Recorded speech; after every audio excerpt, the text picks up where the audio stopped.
Hello, everybody. Since recently, actually a machine learning engineer at Freenow, or former MyTaxi, and I do a lot of backend development and putting models from our data scientists onto production, but not only just putting into web service or into some batch jobs, but trying to optimize them so that we have certain threshold on our performance. This is also why I stumbled across Rust, and as previous speaker here told you about Pyo3, I also tried it out and it was very promising. But right now I'm working on simulation for our business purposes, and the question of what should be executed, how fast, how expensive in terms of scalability or maybe development time, all different points, they are kind of important right now. This is why I decided to present this topic as well here. Hello. So what is a simulation?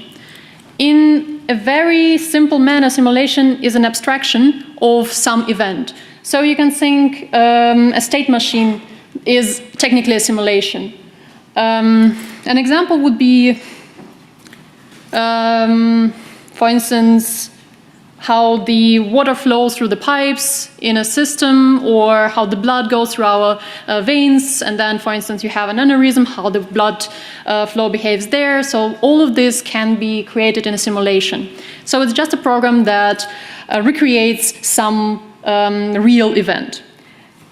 There are different types of simulation. Normally you will see continuous simulations, which are implementation of mathematic models, for instance, that are continuous. They define the whole flow of the logic.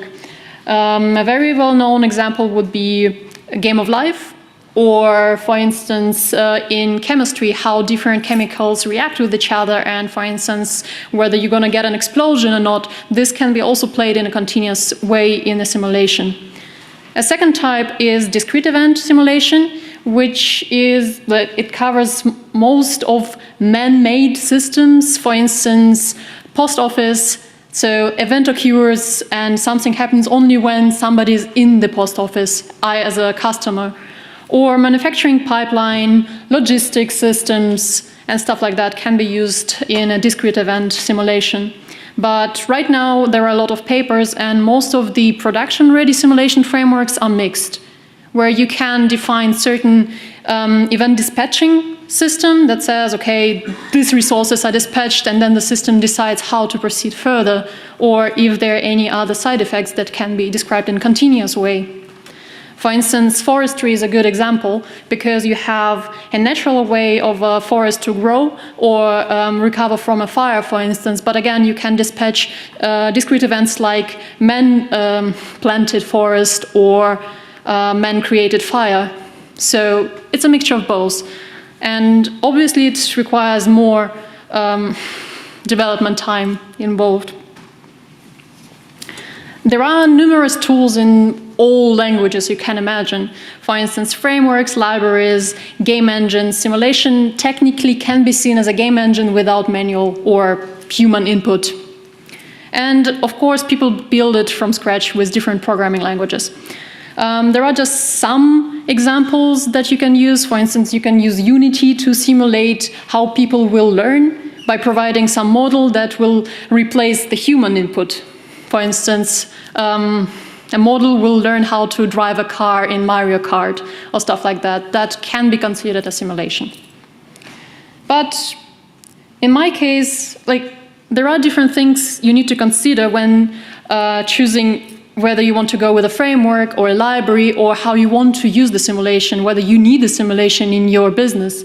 So 4 main things are cost. If you go with closed source thing, it might cost you a lot, or it might result in a lot of development hours that also directly is translated into cost. Then speed of the simulation. You probably don't want to simulate something with real-time or near real-time speed, right? Like, why then bother? The third point is scalability. For instance, you want to run different scenarios. You cannot just wait for one to finish and then start another one. So you want to, for instance, horizontally scale it. So you want to put it into a service. You want to put it into cloud. You want to provide some resources. You need to know how the framework that you've chosen or you've written behaves in this way as well. The fourth and one of the most important points is extensibility. If you are using something that is already there, like a backbone library or even a ready framework, you might run into a situation where you have a very important business use case which is not covered by this framework. So you either have to pay the company to extend the framework or you have to do it yourself. And again, it translates almost directly into cost. So whenever you decide to do something, you need to keep an eye those four. And for this presentation, I decided to go with very similar situation that I have on my work, which is we're gonna simulate dispatch of taxi to a request or a customer. So we're gonna have a world that can spawns with a certain chance of P a request. We can have only max n requests, which can be described as you can only have 1,000 passengers in using your app, and one passenger, one request at a time. It's not possible for a passenger to request a taxi to A point and B point, because how would you do it? Because you have only one physical body. What would you do? Would you split? I don't know. Then requests can be assigned to a free car only. We don't have something like shuttle buses. It's just pure car, one request, one car. Requests can be cancelled after a certain amount of time if they don't get assigned, which again is the real situation from taxi business. Passengers are not waiting longer than, let's say, 15 minutes. They will just get a bus or a different taxi driver. Cars can be either free or occupied. We do not have any other use cases. And we will simulate 1 day, which means we will simulate 24 multiplied by 60 ticks. So 1 second is our atomic unit of time that will be driving the whole simulation. Criteria, so the talk is called Python versus Rust. So we have to somehow compare them objectively or semi-objectively, and these are criteria I came up with. The objective criteria are amount of code you need to at least prototype your flow, then testing simplicity, how many packages there are for testing, is it simple to write a test, is it just how much time you would spend on it, documentation generation and documentation available, because probably you're not going to write everything yourself. You might need some additional libraries and crates. Performance, obviously, is important. Memory usage is also important because of cost and scalability points. And ecosystem will play later a big role once you have your prototype in place. For instance, if you have already existing business system that has, for instance, Hadoop and Co., you might run into problems where your simulation has no official adapters or connectors to Hive or Hadoop itself, or like there's just no crates, and you have to either write it yourself or rewrite it again in the language that has the libraries. And language versions. The previous speaker mentioned it already, but it sometimes plays a crucial role, sometimes it doesn't. So you also have to evaluate this risk. The subjective 2 points are code simplicity. Obviously, if I have more experience in Rust, I will say, it's easy. I don't understand Python at all. I will spend 1 hour in Rust and 1 day in Python, and vice versa. And the second one is development speed. They are connected, but development speed Python is notoriously known for allowing people to fast prototype. With other languages, especially statically typed languages, you have to think first what structures you want to use, how you want to present your program, how is the flow, not of the logic, but the whole flow of the program, where objects are going, memory collection, all that. So you have to put some time in advance. Saying all that, let's go to our presentation. So I will show you a couple of codes. We will start with Python first. So the implementations are identical, with a slight change or unique things that only Rust has or only Python has. Otherwise, you have the same struct or class, which is a request. Request has UID, which is its unique ID, driver ID that can be assigned. It's technically an option, so there is non-driver or there is a driver. Remaining lifetime and fulfillment time. These are two parameters that will make our request either be cancelled or being fulfilled. And isAlive is a utility function that will tell us that yes, still kicking, still working. Another is a taxi, which has ID, so that we can see in the logs what request was assigned to what taxi if we have slightly more complicated logic of assignment other than random to random. And then we have our world. World is just a container that binds it all together. So it has this main loop that says, until I have time, or in this day of simulation, do this. And within do this will happen spawn creation, if we can, assignment, if there are free cars, update. So this ticking, for instance, all requests that are pending will start decaying, and all requests that are in progress will start being fulfilled. And the cleanup that will say, this one is already done, free the taxi, allow it to be used in the next cycle in the assignment, and put this progress request into cancelled or finished. So you can see all of this in the attributes and functions. So the world will have runtime. This is the amount of seconds it will run for. Age is current step. Request spawn chance is, again, this random chance to spawn a request. Max active request is the limiter of how many active requests we can have at once. Active mean both in progress plus pending. And taxes. Taxes, as I said before, can be free and occupied. And requests are spread into 4 groups: pending, progress, finished, and cancelled by the state and execution. Then we have maybe spawn request, which is obvious. If we can spawn a request, it's not, we have not reached our max, we will do it with random chance. Then we have distribute. If there is a taxi in free taxis, we will try to attempt, or we will assign this car to a first non-assigned request. So there is no special logic yet. The update request is exactly that, tick down, either remaining waiting time or fulfillment time. The cleanup is just put into next state if I have to. And the main loop is, while we have time, do all the steps one after another. I'm not going to run this program for the whole day because it's actually slow. So I will be going back to the presentation slide. Sorry for Python. So all of our criterias will translate into quite small amount of code to prototype our flow. It's actually 94 without documentation. Our performance is, for one day, without printing into console, is 210 seconds. I did it with Hyperfine, which gives it like several runs and uses average. So it's believable number. It's not like I run it once with a couple of different programs running in the background. Memory usage. Just remember this number. So for this execution, Python allocated on the heap about 35 megabytes. And it's small.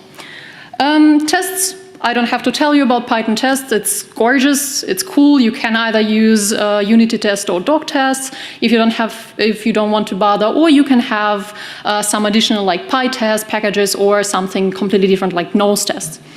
The ecosystem is amazing. Tell me at least one use case that is not applicable to Python. The version of Python should not be a problem at all, starting 3.6. Sometimes you might run into rendering problems, but it's a slightly different issue, and it depends on the OS that you are running it on. I've spent about an hour writing this program, so I will say it's quite fast. The simplicity of the code you can judge for yourself, but I will say it's also quite cool. It's easy to understand what is happening, and not only by the structure, but like from the Python code itself. Okay, so now we'll have the second contender, which is Rust. As you can see, it looks very similar. You have to use imports. This use std something is just an import to use certain structure or function from a crate. Then you have, these things are called macros. You probably saw it from the previous speaker. They will give you the implementation of this functionality into your struct. Just simplification. So we have the same request. You can see right now struct as a class that has ID, remaining waiting time, assigned taxi, which is now option. So again, it can be none or, in this case, UID, and fulfillment time. Then we have our request implementation. It's in Rust, you can create a constructor directly, and this is, let's say, a utility function where you also can provide some default values if you want to.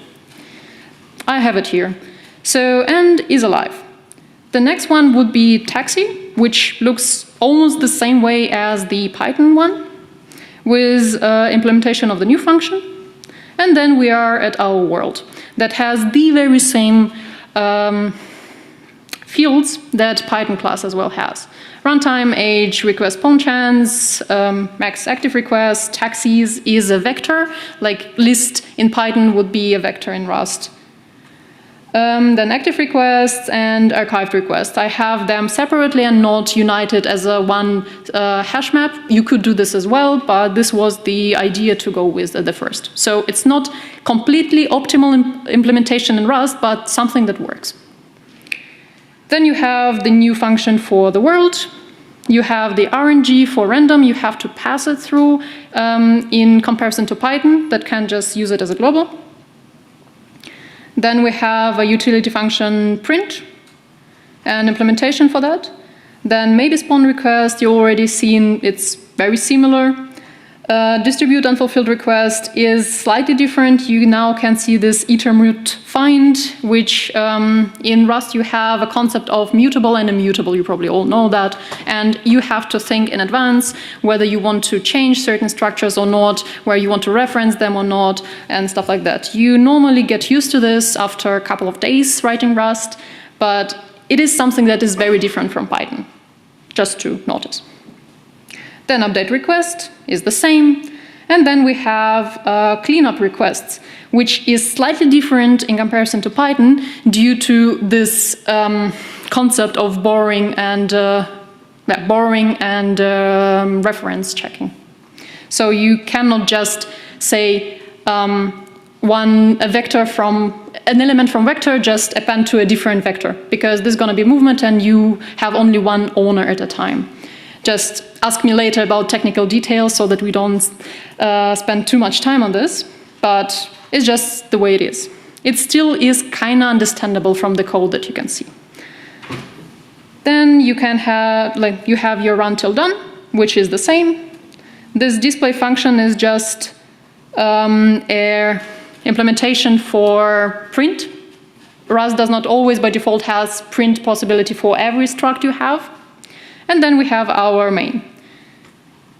So what does Rust tell us? It results in 160 lines of code without documentation. Documentation was with 3 slashes. And performance with 1 day with no logging is 154 milliseconds versus Python 200 seconds. The memory usage is a magnitude less than Python. It actually is heap allocation and not stack.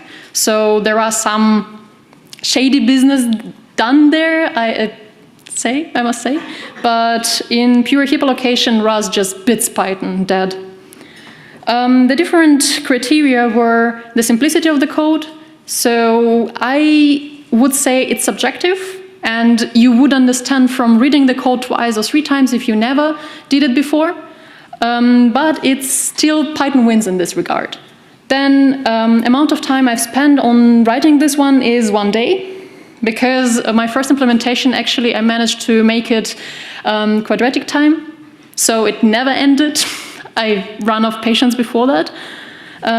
So you really have to invest time in advance, thinking of, okay, what am I doing here? Also, you will fight with the compiler a lot in the beginning, but he is your friend.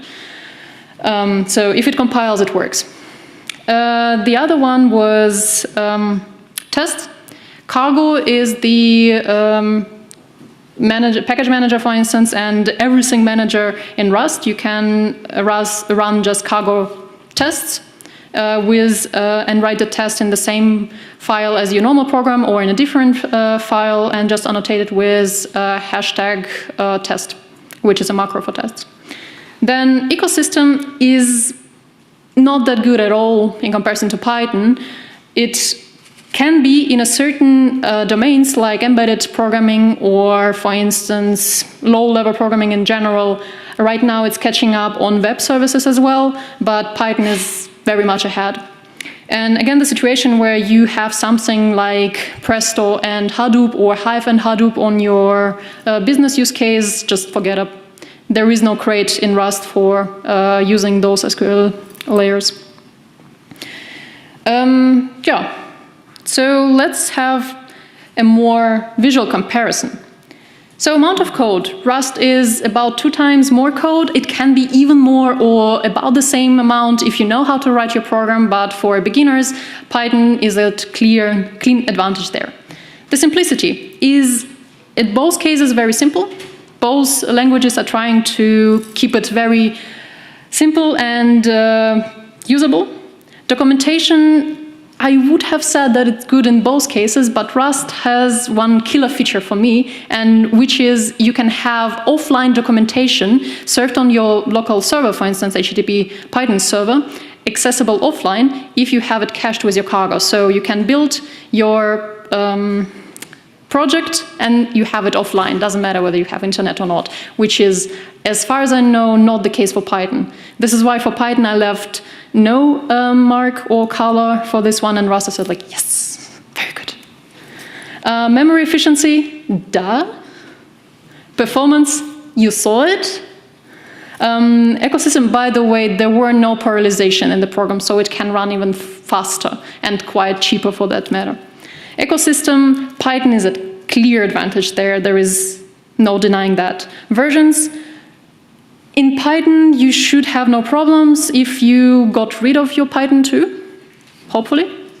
And in Rust, it will depend whether you have to use nightly or not. Stable has most of the features. Nightly has really nice features that you might need or might not, depending on how deep you want to go in your implementations, since we are using a writing from scratch use case.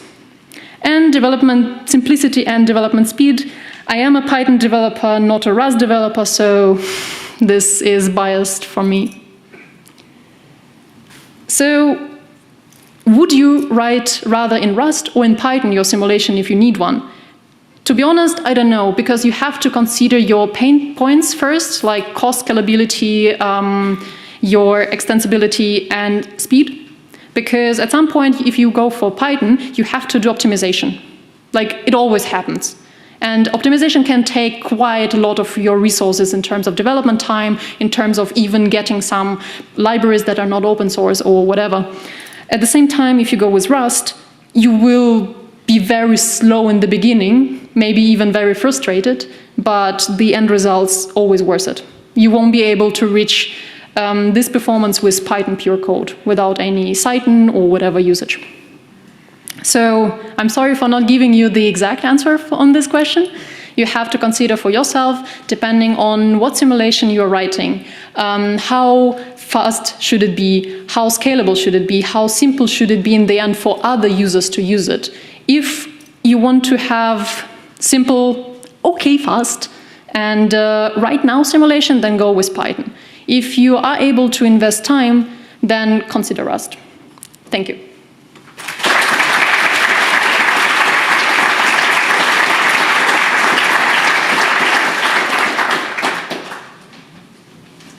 So I think we have time for questions, if there are any.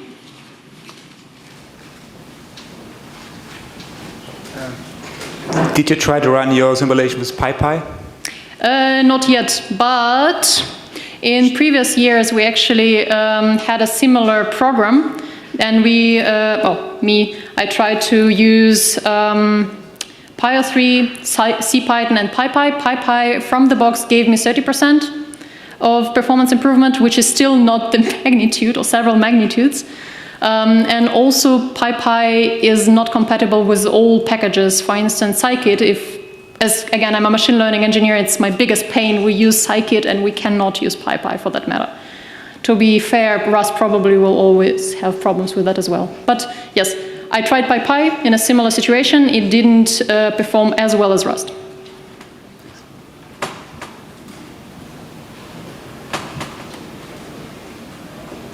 Thanks for the talk, they were very interesting. Tell me about the business of writing simulations. Is that a big thing? Like, is it critical to the business? How many people work on that? I will say simulation is the next big buzzword in industry. For instance, I can give you a couple examples from mobility industry. Tesla, Uber, my taxi. We're all writing simulations for slightly different purposes. For instance, Tesla has a giant and very complex simulator for autopilot to test some new features before they roll it out into the streets. So to avoid certain fatal flaws or to catch them slightly earlier. Uber has simulator for marketing purposes.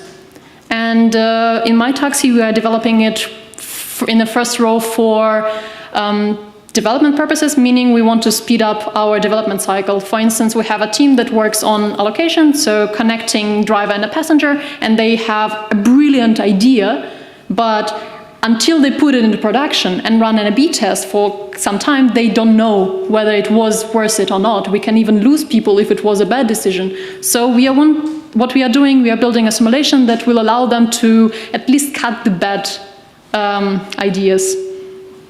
Also, you can test certain things like, how would my system react if we have a strike? Suddenly we have small supply, like we have, instead of 200 cars, 1 car. We still want to make money, so we will probably have to serve our best customers first and stuff like that. You just cannot replay it in the real world. Also, from your historical data is kind of hard, because it's just historical and not flexible. And this is where simulation kicks in. Also, simulations are very used for data generation purposes. For instance, if you want to not only test your system on robustness, like, okay, this service works, the request is coming in, but you want to produce some edge cases and you want to test it like end-to-end content-wise, then simulation can also help you. Thanks.